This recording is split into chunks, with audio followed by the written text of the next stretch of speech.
Thank you. Thank you very much. Yeah. How we're equipped to handle them here, what's maybe been happening over the past 12 months that we don't necessarily hear about. We know that we passed some legislation giving you the authority to put all sort of statewide prohibition on wildfires. There is a presentation. I think we all have access to it on the committee page, and we'll let you jump in. Great. Good morning, everybody. For the record, Danielle Fitzko, Commissioner of Forest Parks and Recreation. And as you mentioned, we're here today to talk about wildland fires, an area that the department has been invested in for many, many decades. And certainly it is a hot topic. I mean, like it's literally the heartbreak of devastation happened in California. We had the Quebec fires in 2003. And this past fall, we had quite a significant wildland fire season in the Northeast. And here in Vermont, we were pretty active as well. Luckily, not as bad as it was in some other neighboring states, but certainly it's recognizing things are changing. And we've recognized that for several years, and we have been preparing more, just recognizing that things are changing. I'm pleased to say that I'd say probably it was only 2 years ago, we had 2 staff that played only about 20% of the time in wildland fire. And now we have 3 full-time real specialists with fire credentials leading sort of our statewide response. But we certainly do not do this alone. There's the local fire departments. We have fire wardens with the Vermont Fire Academy, all working together in prevention, response, and suppression. I'm here today. You know Oliver Pearson, our director, and Kate Eberly, but we also have with us today Kathy Decker, and she's like the lead of our forest protection program in FPR, and she's got 2 branches of teams. She's got forest health, looking out for threats and monitoring for our long-term health of forest, and wildland fire. And then we're also joined by Dan Dillner, who is our state wildland fire supervisor, and he's the one going to be coming up and telling you all the details about sort of where we've been, the trends where we're at now, what we're sort of looking ahead at, and all the resources that we have in place. I just want to share that you will hear needs. There's no doubt that we know we need to enhance our resources going forward. Right now, and we've been doing this and continue to do this, is we're exploring all opportunities with the federal government, also in-state opportunities. And we're doing that step now and working with our partners. So we don't have an ask for this body right now. But I do anticipate probably next year, once we've looked at under every cushion and every opportunity, that we probably will be coming and looking for some policy change and probably some resource capacity to bolster our response ability. So I just kind of wanted to let you know where we're at right now, because there's certainly, you'll hear like where we want to go, and we are planning and working with partners to get there. So that's sort of just my sort of foundational piece. And if you have any questions before I pass it on to our expert here, who really knows the details, I'm happy to answer any. All right, well, let's do that. Let's Okay. pass it on to the expert. Hi, good morning. So my name is Dan Jolner. I'm the State Forest Fire Supervisor for Vermont Department of Forest and Parks and Recreation. Happy to be here today. Welcome.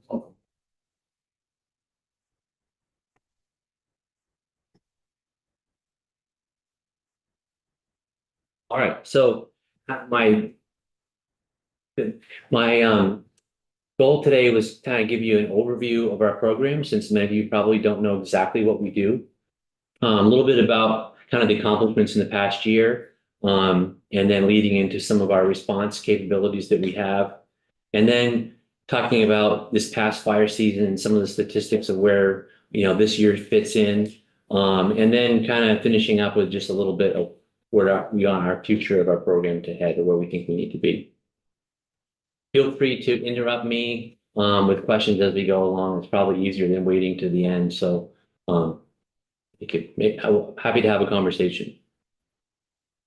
So like Danny mentioned, our Commissioner Fitzko, that we have 3 full-time wildland fire specialists, myself and 2 specialists that cover different regions of the state. which doesn't sound like a lot, but years ago we were combined with the forest protection folks where folks had, part of their time fire and part of it forest health. Now we decided that it made sense to, really get people with higher qualifications that have the time in the summer instead of working on forest health projects to actually fight fire. One of the kind of the core parts of our fire program, other than responding, is teaching. So we teach wildland firefighters part of the Vermont fire certification. So a volunteer firefighter or a municipal firefighter, to get certified, they work through the Vermont Fire Academy. We teach the wildland portion of that state certification all over the state. We do trainings for individual fire departments on request. We do trainings with different fire schools, some tech centers. So about this last year, we did 460 students. So 460 Vermonters had basic wildland training. We have expanded our outreach. So we have a fire prevention portion of our program where we supervise the town forest fire warden program, which really is a prevention program where every town by statute has a fire warden. And if someone wants to burn natural debris, they need to get a permit. And the fire warden is the one that does that. And we oversee that program. And the other part of the prevention program is we do a number of outreach events, Smokey Bear. And this last year was Smokey's 80th birthday. So we had a lot of extra events planned around the state. And a lot of them, we didn't deliver 40 events. We gave the materials to schools, libraries, the state parks did a whole bunch of presentations. So getting the message out there, we've really expanded our social media presence of, especially when we get into higher fire danger, putting the message out of, fire prevention, which we'll talk more about in a minute, the causes of fires. But really, it's always been in Vermont, the main cause of fires is people burning debris. So educating the public about, not starting fires is very important. Sorry, on the previous slide, so two previous slides now, that you've had 460 trainees or students. Those are firefighters in towns and primarily volunteer firefighters. Yep. Like say City of Burlington, we would train them as well. Folks that want to get certified in the state firefighter 1 or firefighter 2 level certification, we teach the wildland portion of that, which is about 9 hours of training. It's not the same course as it's taught nationally to be red carded, which maybe you've heard of, like the national certification. That's about 40 hours. So we teach for the Vermont Fire Academy, a smaller in-state version.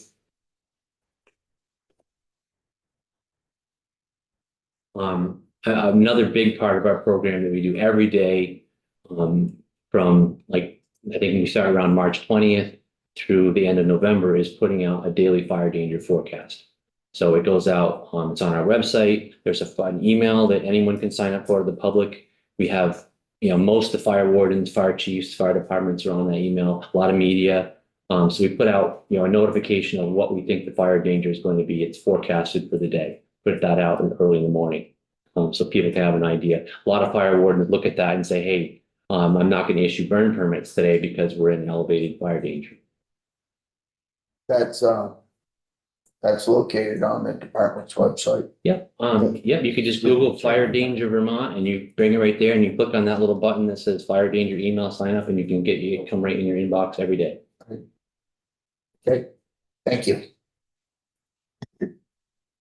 Every day I get notifications of new people signing up. I had one today, and even in the winter. But after this meeting, I'll guarantee I'll have one more. At least. Good.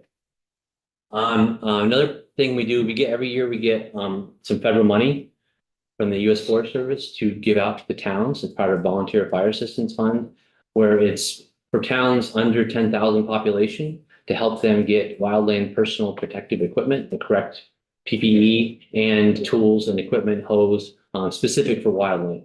So we buy the equipment, the towns request from the Department of Defense Wildland Catalog, which is the standard stuff that's used all across the country. And they buy it through us and the towns pay 50% and the Forest Service pays the other 50%. So a small town out in the Northeast Kingdom that doesn't have a lot of resources, they can buy, $5,000 worth of wildland gear for only 2,500. So it's a very good program. We usually come close to using up the money every year. If we don't, we're able to carry it over. So it's an excellent program. It's made it so in the 20 years I've been doing this, when you go on a wildland fire with volunteer firefighters, every year you see the majority or more and more of them wearing actual wildland personal protective equipment instead of bunker gear, which is the full heavy gear, which you end up taking off because you get too hot and then you're not wearing any protective gear. So this is a very good program for a fairly low cost. So, Chairman, Anything else? so those yellow shirts we see them wearing, that's protective Yeah, gear. that's a Nomex shirt. So it wouldn't be appropriate for a structure, going in a structure fire. But for wildland, you want to wear lighter weight clothing. It's breathable because you have more chance of getting overheated than in an overexerting wearing, all that heavy gear. So yeah, wearing those yellow shirts, green pants. You see on the news probably. And they carry fire retardant like a blanket or something. Not retardant. In Vermont, volunteer firefighters don't tend to carry fire shelters, but that's a national standard, and we carry them. And when we go out of state, which we'll talk about in a minute, it looks kind of like aluminum foil, but it's not. It's aluminum Kevlar, and it's like you put it over you in the absolute last resort. It's not really something that gets used on a daily basis. If you use it, there's going to be like a big investigation that how did this person get in this bad situation. But Yeah. Yeah. Gotcha. Thanks for the questions. Appreciate it. Another part of our program, which we are hoping to expand, is use of prescribed fire. So actual planning out and using a fire primarily for wildlife habitat. So working with our wildlife department. This past year, we decided to kind of hold off a little bit on our own burning and to get some of our people to get more experience and higher qualifications in working with the U.S. Forest Service, who does a lot of burning on the Green Mountain National Forest. So we did that this year on 13 different units that they had, and it was a real great partnership working with them, and it's expanded, which I'll talk more about in some of the fires of how we were able to work together on some of the fires in the state. Representative Lipsky had a question. No, I just want to apologize. I have a commitment.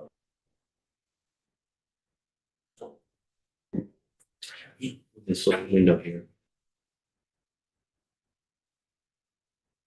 Better. But like a lot of people may not know that we actually respond to fires as well. And even though the majority of fires are fought by volunteer firefighters, Forest Products does have a authority and have the resources to do some response. So I thought I might start a little bit about kind of describing how we fit in the response in Vermont. So if there's a small fire, any kind of wildland fire in state, someone calls 911, the local volunteer fire department, or if it's a town, we do have some towns that don't have fire departments, the department that covers that town will respond.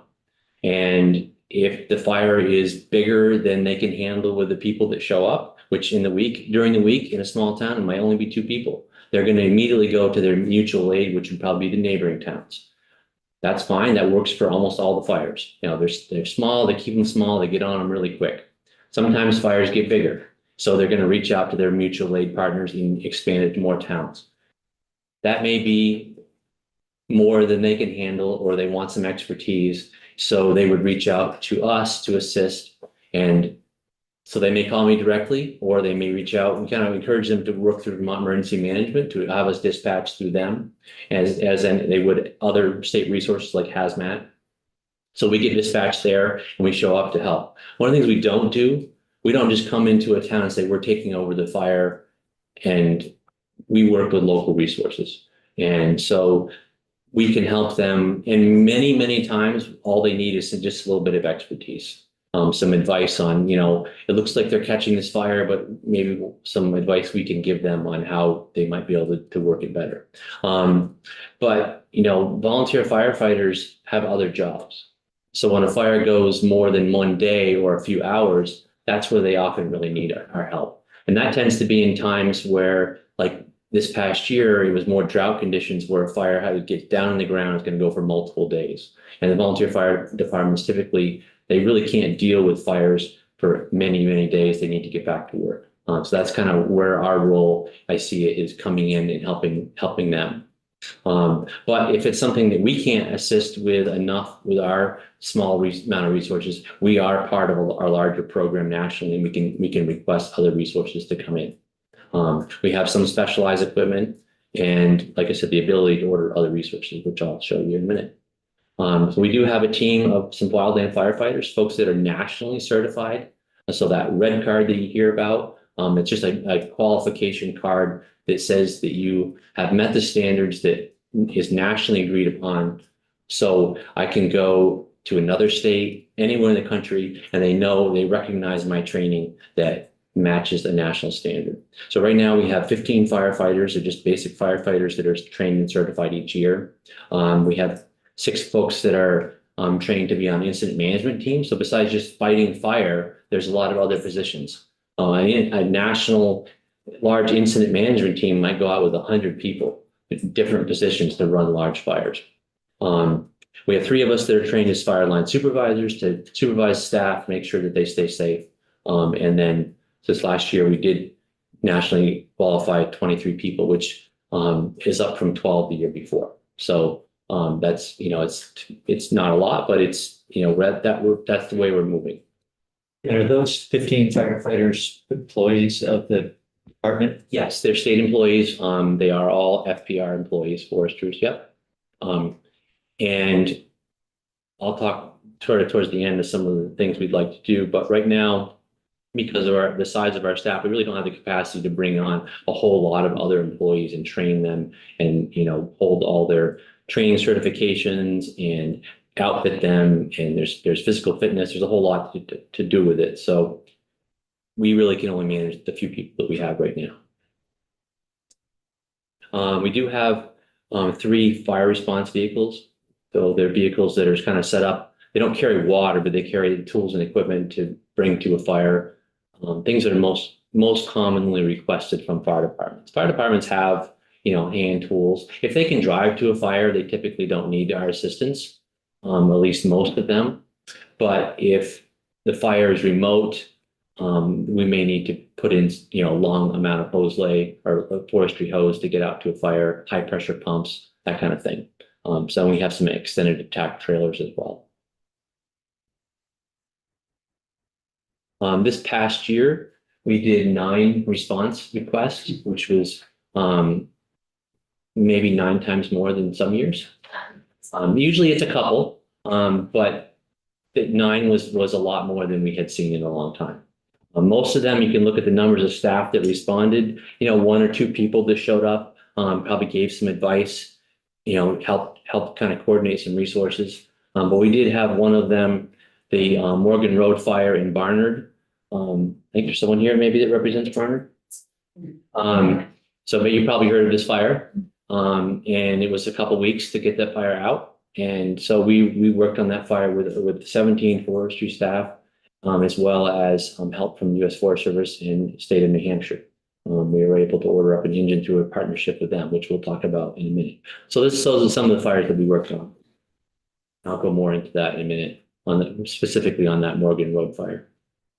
So ordering up some of those resources, we have partners, and I'll talk more about the compact on the next slide. But so if, say, we at a town, a fire, they needed National Guard resources on a wildland fire, we would be the ones to recommend that and order it up to Vermont Emergency Management. Ultimately, the governor would approve that. But we also work through the Northeastern Area Coordination Center in New Hampshire. So wildland fire has its own coordination centers all across the country to move resources efficiently. And that's how things are happening. So if California needs people, they're going to put that out there that they need folks. It'll go to their local coordination center. And if they can't fill it, it goes to all the different coordination centers across the country. Ultimately, it might end up in New Hampshire. And then if they had some people listed, if we had people listed, then they could be sent out.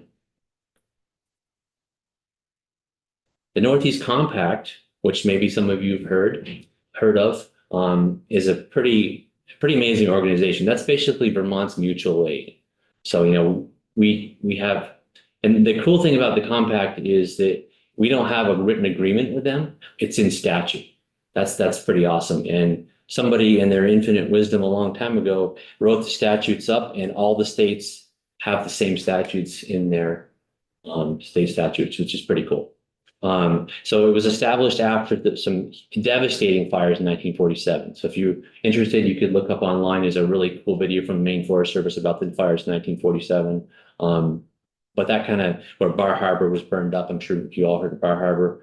And that kind of prompted the starting of the compact, a way to efficiently move resources and have partnerships across the area. But because we're in the far northeast, we partner also with the eastern provinces of Canada. So it's not only New England and New York, it's Quebec, New Brunswick, Nova Scotia, Prince Edward Island, Newfoundland, Labrador. And then we add the federal agencies and FDNY, New York City Fire Department. They're so large, they're their own entity. They don't get a lot of wildland fire, but one thing they can do is manage incidents. So they have a whole bunch of folks that actually go out on wildland fires nationally to manage large incidents, and it's a great partnership. And one cool thing with the compact is we all have a 24-hour agreement, so we can help each other for free. So if the New Hampshire engine that came over and assisted us, there was no billing. So that was pretty cool. We'd go do the same thing for 24 hours and assist them. Longer, obviously we would be needing to pay for it. So we do send resources out of state when the times are appropriate. Last fall when we were in high fire danger, definitely wouldn't be sending people out. But early on in the summer while we were flooding, it seemed like it was probably safe to send some people out. And the benefit for us is they get experience. National incidents following all the national qualifications and requirements, and they can go out and get a whole lot of experience. I was fortunate to get out to Oregon and Washington this summer. That's some of our folks that were out on Mount Hood in Oregon with agreement with the Forest Service. So that was, lots of great experience. They can come back and bring it to Vermont so that we can have some folks that really understand how to deal with larger incidents. And it actually not only is a great experience, but it's all paid for while you're out there by the Forest Service all the time and salaries and everything. So it's a real win. In 2023, y'all probably heard about Quebec burning, maybe even smelled it. They had 13 million acres that burned. It's like twice the size of Vermont. So we were able to send 5 firefighters up there to assist. Not a lot, but they're a small program. But they did contribute a lot of work. What part of, sorry. What part of Quebec did those fires take place They were primarily quite a bit north of Montreal. So that year, in? North and west. yeah, they were in some really good drought conditions that spring. So were we. But they got this lightning storm that came through in early June. There was a lot of dry lightning with no real precipitation. If we had gotten that, we definitely could have been in some of the same conditions. But if you throughout that summer, then we got flooding later on. You're looking at the weather patterns. North of Montreal was not getting any rain at all, and south was. So yeah, they were just continuing to have. And then that year, Canada, all across the whole country was a lot of fire activity. Mostly soft wood up in that area growing. Yeah, it's soft. It looks a lot like northern Maine. It's fire can move pretty quickly in continuous soft there. Yeah. Looking at some of the statistics of the last 25 years. So, this past year, 2025 was an active year, above average, which you'll see on the next slide, but it wasn't a record year. One of the things that I get the question all the time, are we seeing more fires? Are we going to see more fires? The difficult thing to describe about it, because the answer I always say is it's complicated, because our fires are caused by people. People's behavior changes. The conditions obviously have to be ripe for fire. Elevated drought, elevated conditions where you have super dry fuels. But, looking back to a long time ago, we had a lot of fires. We also had no fire departments, no cell phones. It was a different time. So it's hard to compare every year. I do think things are changing, but I'm not seeing, every year an increased number of fires. But around us, I think we're seeing a good number of record years. So, but, certainly it was above average year. Dan, what is a wildfire defined as certain size? If there's a small brush fire, when does that become a wildfire? Yeah, what's submitted into the system, and it has to be at least at 1/100th of an acre. So basically, we define it as a fire that requires suppression.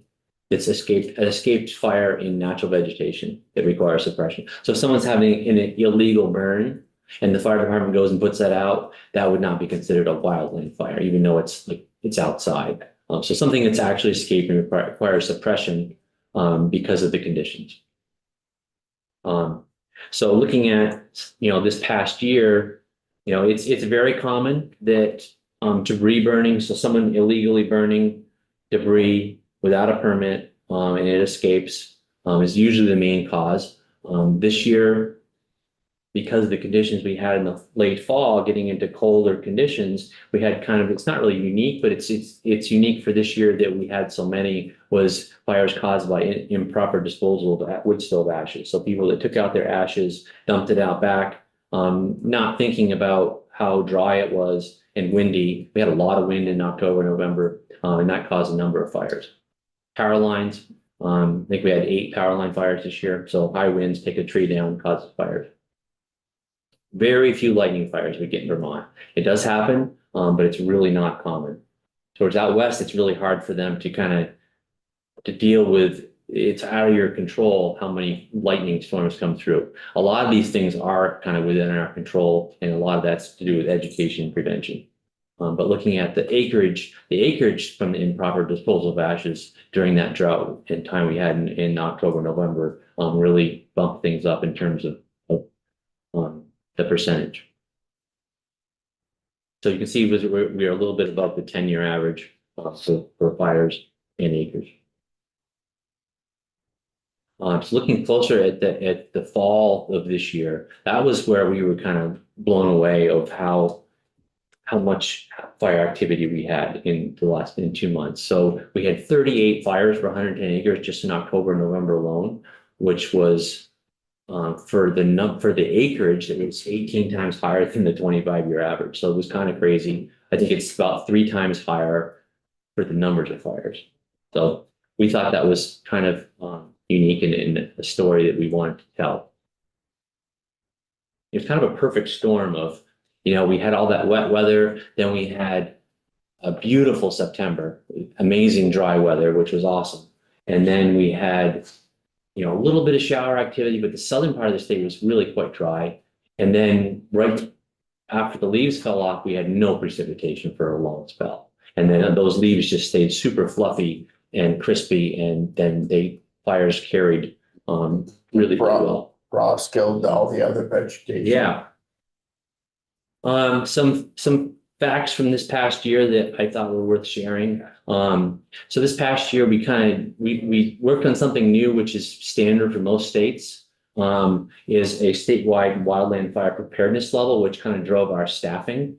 So it's a 1 through 5 level, and we had 14 days at level 4. So level 5 would be pretty much the worst case you could even imagine. So 4 was we didn't really expect to be getting into 4, but we had actually planned for it, and we were pleasantly surprised that as hard as it was on our staffing, it actually worked pretty well. So when we got to that level, we had planned to have people being, on standby and on call on weekends, and staff carrying their gear with them so they could be responding quicker.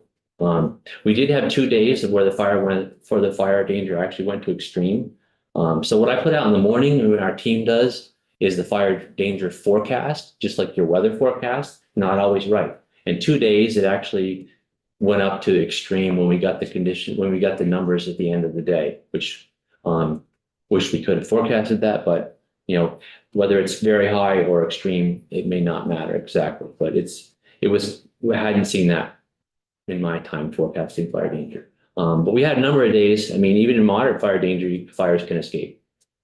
We did have 4 days of red flag days. Red flags are issued by the National Weather Service, but they consult us for the fuel portion because we're the ones that monitor fuels. The map on the right just shows the kind of the extent of that red flag area. We were not by ourselves in elevated conditions this fall. And we had the first, I say debris burning ban. It's not what our department puts out is not really a burn ban. It's a order for fire wardens to stop issuing permits to burn debris is what it really is. Public, call it a burn, but it's really to stop burning debris. Fire wardens can stop debris burning anytime in their town they think it's appropriate. So this is the first time in about 10 years that we had actually said, no, we're going to make sure that it stops. It really helps get the word out in public, I think, to really, stop any extra fires being started. When you had continuous fires being started by power lines coming down, which are a little bit hard to control, as well as accidental causes like wood stove ashes, we wanted to try to make sure and limit, other things like people burning debris. I just threw this in there just to kind of show you where we were in the fall. I brought it this morning. I looked at the drought map for Vermont, and actually almost the entire state is still in abnormally dry, with some of it in moderate drought. So despite snow on the ground, we're still actually in almost statewide drought conditions, which that could have impacts on spring fire season. Just illustrates where we were in October leading up to that fire, which on Morgan Road, which was October 27th. So across the top are the dates and the fire danger adjectives, so low, moderate, high, very high. So that 27th, that was one of the days we actually did go to the extreme. Like I said, we weren't alone. Connecticut, Massachusetts were having extreme fire danger. I don't know if you saw it in the news. There were some firefighter fatalities. They were bringing in resources from out west coming to us. So we were a little nervous, to be honest, because our mutual aid partners from the compact were all pretty much occupied in Connecticut and Massachusetts. Thankfully, the U.S. Forest Service had some resources they brought in from out west, the crew from Washington and Montana. And so we were able to partner with them to have some extra capabilities. But so it was definitely a time where we were concerned. A little bit about that Morgan Road fire. So 57 acres, that's fairly large for a fire in the forest. It's not that uncommon for, a large grass fire late in early spring to go 100 acres down like Addison County or somewhere. It's not uncommon, but in October, to go in the forest that quickly, 2 structures were completely obliterated, and the cause was improper disposal of wood ashes. So that was, and it was a fire that definitely taxed our resources. We were able to work there for, about 2 weeks. But with great partnership from the U.S. Forest Service, they had multiple days where they assisted on this fire. Hazmat team had some folks that were able to assist, and we had the map at the bottom. There's some kind of colored spots on it there, and those are heat. It's a heat map. So UVM has a program where they have a drone, and they were able to help us with some spatial analysis and fly and get infrared photography of the whole fire, so we could concentrate on our efforts on the hotspots. So that was amazing, using the use of that technology. Quickly get a map that we could put in our phones to be out on the scene and find those spots. So that was pretty good, because it's a big chunk of ground. I walked that perimeter and mapped it, and it took me like an hour and a half to walk that whole perimeter.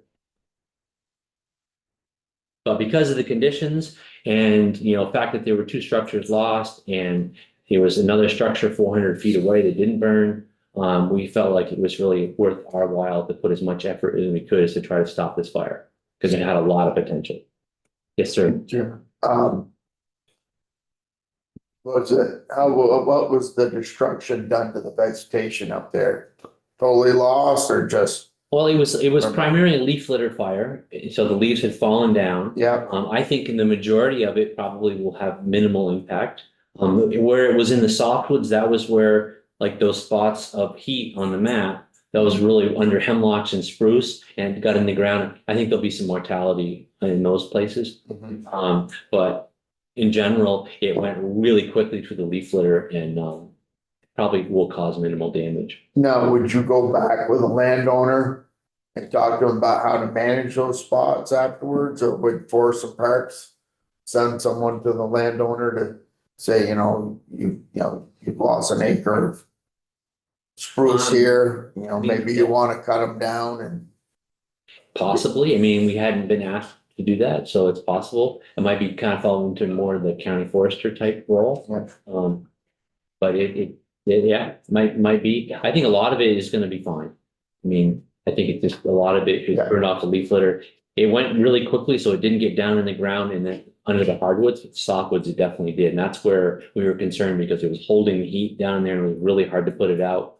We ended up having to put a 6,000-foot fire hose lay to put water on that fire and to really drench it and finally put it out. All right, so the last slide, just some of the future goals that we have for the program. Obviously, we've been working, in the last several years to try to make us more prepared for what we think is going to be an increase in fire activity. I don't think it'll be every year, but I do think that we're going to continue to have periods of these micro droughts where we're going to have elevated conditions and then we may have a flood. I think it was interesting this year. We had, devastating flooding and some, pretty active fire in the same year. Continuing to work on our plans for how we will deal with a large fire response. I think that's kind of our goal, is to make sure that we have a really good plan in place, and we're working on that. Eventually when we have some capacities, building a firefighter program where we can bring on other employees, not state employees, other firefighters, whether they're volunteers or anybody from the public that would get trained, and bring them on to build a crew of folks to help respond to fires. It takes many years for a firefighter to be trained up into a leadership position. So, it's a short course, 40-hour course to be trained to be out there firefighting, but you need people to supervise them, people with experience. It's not really fair or safe to send someone out on a fire that doesn't have someone to supervise them that knows what they're doing. So building that program is going to take some time. I think it's been out there in the news and so forth that we are looking to try to find funding for a wildland fire engine. So we're working on that. Every town has brush trucks for wildland. They have structural trucks, but none of them meet the qualifications of a national standard for the wildland engine, which would have a high pressure pump to push water a long ways uphill. And the towns, they don't have the ability to leave their town to go fight fire in another town for days. So that's where having something that we could use, and then we could also send it out of state on assignments when the conditions are right, like Connecticut sending engines to California, so is Maine. And continuing to use and expand prescribed fire, managed fire on wildlife habitat and for fuels. So it's kind of where we're at. I think we still have a little bit of time for some questions. Yeah, great. Questions? Yes, sir. Ken, sorry I missed part of your presentation, but I got a lot of video from East Mountain Forest and neighboring Berkshire County, an area where I've done tornado salvage, and some of the ski areas on that mountain were running their snow maiden pumping. Right. Around there. And if you go down to the Taconic Range or Berkshire Hills. The fires that were down there. Yeah. We did not. No, we did not. I think we were, depending on when those fires were, I can't remember exactly, but I think we were either tied up out west or we were focused here. I mean, I'm not going to let any of my staff go out on fires out of state if we have the need here. Because we kind of do know that if New England, other states in New England are really burning, we probably are in the same conditions here, but we certainly will help our neighbors as best as we can. I mean, we would be more than happy to reciprocally go help New Hampshire or Massachusetts for a day and not charge them. Just from someone asked about, Representative asked about, what do you do where the burn is? There's so many examples of Mount Washington and that county which straddles the New York state line, and East Mountain, where the whole ecology from serious fires years ago, Mountain Laurel, just completely took over a lot of those heavy burned areas, more in the Oak Hickory forest. Yeah. So No, it's interesting. I was out in Oregon this summer. I learned a lot. It's very educational when we send our people out. They'll see some of the conditions there and how, it's the same principles here. But to see it on a bigger scale, really, it's great experience. Yeah, in terms of federal land, so if there were a fire in the forest, Green Mountain Forest, National Forest, is there a jurisdictional question there? Does the state jump right in, or are there federal firefighters who would respond? Right, on the Green Mountain National Forest, they have jurisdiction. And so they would be the responding agency. Often, local fire department gets called by 911, not really necessarily knowing 100% where the boundary is. But the Forest Service would come and they would end up taking over the fire. They have resources.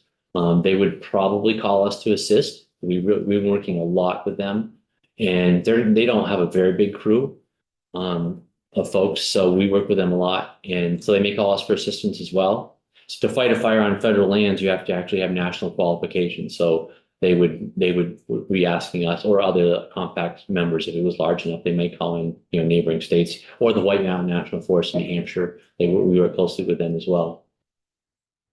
You had mentioned, or maybe it was Danny earlier, Commissioner Fitzko, prescribed burns. I think perhaps you said on federal lands, commonly. Can you talk a little bit about that? And I understand there's habitat restoration. Maybe are there invasives that are an issue? So we do it some on state lands, and we're working to kind of bring our program to national standards so that we can, be safer and do them in a fashion that will really be a lot more careful. That's where having an engine on scene when we do a prescribed burn would be a lot safer. But working with the Forest Service, they're already there, so they can help us give some experience. But like some of the goals that we would be doing like on our lands would be keeping the wildlife habitat in earlier succession. So it would be kind of similar effect if you're out brush hogging, but maybe it's a place where you can't drive equipment. Or blueberries do really well to burn every couple of years to get a lot more blueberry habitat for wildlife and humans. Those kinds of things work pretty well. Probably less for fuels management in the Northeast in terms of reducing the chance of fire than out West because our fuels are just different. But it's primarily wildlife habitat and openings that we would do it for. Representative Nelson, then Representative Burke. Those are wild blueberries you're talking about? Can I have a map of where those are? Cherryfield, Maine. I think on our website, it tells you, I think official wildlife website, it tells you where they are. And I'm assuming the prescribed burn, that's a good way to practice. Very good way to practice. I didn't mention that. Thanks for bringing that up. Yeah, it's an excellent way for training for our experience. Nothing better than actually working with live fire in a managed fashion. So it's a prescription. So we're out there with a long, detailed, complicated plan that takes in all the, the factors of what could go wrong and how to be prepared for it, and the fuels, and bring them into a complicated computer software to like simulate worst case conditions. The wind goes here. This is what could potentially happen. So there's a lot to it. The hard part is we need to do those on days where we're in elevated conditions. Ideally, you want high fire danger with kind of light winds. But, getting the message out to folks that, we're doing this in an organized fashion for a desired outcome that we hope to achieve. The Forest Service is very, very good at doing that. And that's where we've been partnering to get that more experience and training has been really great. Any other questions? Really informative. Excellent. Thank you. Or just a Representative Nelson, you asked if we would assist that landowner with some forest management guidance. Hopefully we could do that through the county forest, as Dan said. We might also have a word with them about proper disposal of ashes from his wood stove. So we try to avoid that type of fire in the future. Hey, in December, the snow had melted up home, dried out, really nice. My wife said, I'm gonna clean the wood stove. She's cleaning the wood stove. I said, where'd you put the ashes? She did in the grass over the bank. I said, you put the next batch of ashes in the garden and you go stare at that grass over the bank, all right? And she's a doctor. We had a class that things can be dry in December. Yeah, I mean, they're still pretty darn dry in Vermont from where I hear. They have very little snow cover. And yeah, so we'll see. Yeah, just one more question. Maybe Sure. this can be answered in another time when I don't know if you'll be able to come back again or not. But, and this might pertain more to your area.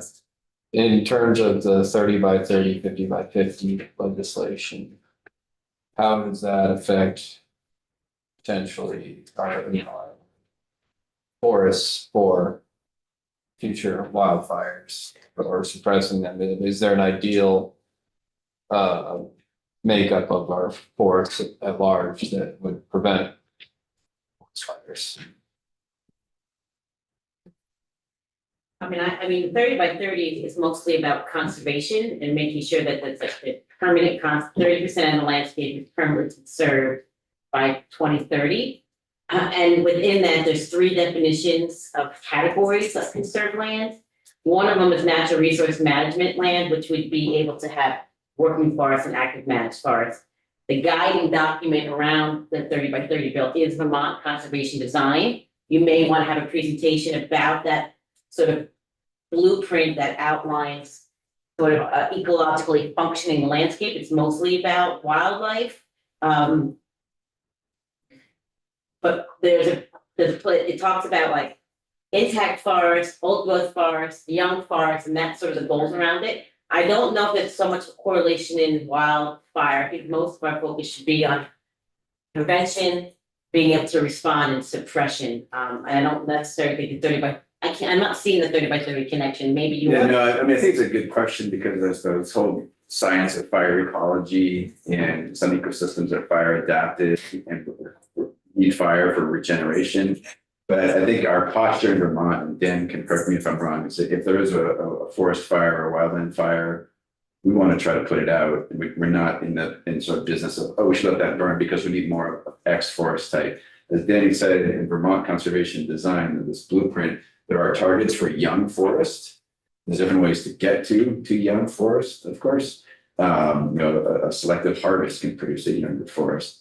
In the aftermath of the fire, you have regeneration that could become a young forest, but I don't believe we have ever made any sort of policy decision to say, we're going to let this fire burn so that it creates certain type of forest, and you want to suppress and then look at other ways to achieve those Vermont Conservation Design targets. And I'll add one thing, okay? Yes, please. I think, looking at the causes of fires in Vermont, most of it's not natural fire. Natural fire would be lightning, really. It's not really, natural fire occurrence isn't really a lot here. Maybe some of the oak pine habitat in the valley, Champlain and Connecticut Valley may have had some more natural fire, but certainly the traditional northern hardwoods, birch, beech, maple, fire is not really a big component of that. So, I think it's hard to kind of manage the fuels just for fire suppression in those, or fire reduction in those kind of fuels. Certainly around homes, you want to keep a defensible space, but it's a little different than out west where you want to keep the brush down and burn it. Like if we cleared all the undergrowth in the forest in the northern hardwoods, it would actually probably cause more fire because the trees would be more drought. They would get more drought effects and dry out as opposed to having that vegetation hold moisture. But it's a little bit different in the oak pine, but that tends to be where people live also. Go. It's 12. You guys can continue to chat. And thank you, everybody.